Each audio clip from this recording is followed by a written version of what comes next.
अस्सलाम वालेकुम वरहमतुल्लाहि वबरकातुहू। जुम्मे का दिन तमाम दिनों से अफजल दिन है और तमाम दिनों का सरदार है। अल्लाह के नज़दीक जुम्मे के दिन का मर्तबा ईद से भी ज़्यादा है। जुम्मे के दिन में एक वक्त ऐसा है कि बंदा अल्लाह से दुआ करेगा तो उसकी दुआ कबूल होगी। इस दिन अल्लाह पाक ने हज़रत आदम अलैहिस्सलाम को पैदा किया, उन्हें ज़मीन पर भी इसी दिन भेजा गया और आपकी वफ़ात भी जुम्मे के दिन ही हुई। जुम्मे के दिन ही अल्लाह पाक मुर्दों को कब्रों से उठाएगा। जब जुम्मे का दिन होता है तो अल्लाह पाक मलाइका को सोने का कलम और चांदी के वर्क के साथ ज़मीन पर भेजते हैं, जो मसाजिद के दरवाजे पर बैठ जाते हैं।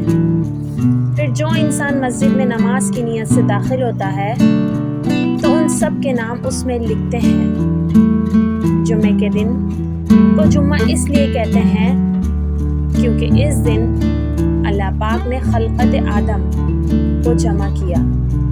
नबी पाक सल्लल्लाहु अलैहि वसल्लम ने फरमाया, जिस बेहतरीन दिन में सूरज तुलू होता है वो जुम्मे का दिन है।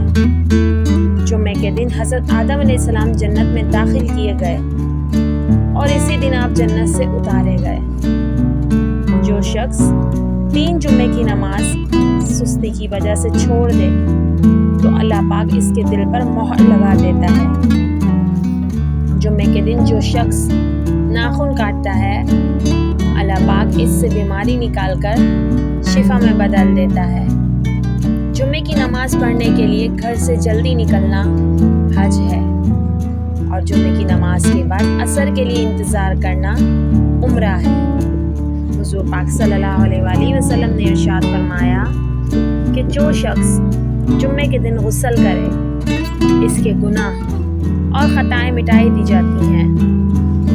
हुज़ूर नबी करीम सल्लल्लाहु अलैहि वसल्लम ने फरमाया कि जो शख्स अपने माँ बाप या दोनों या एक ही कब्र पर जुम्मे के दिन ज़ियारत कर हाजिर हो, अल्लाह पाक इस बंदे के गुनाह को बख्श देगा और इसका नाम माँ बाप के साथ अच्छा बर्ताव करने वालों में लिखा जाएगा।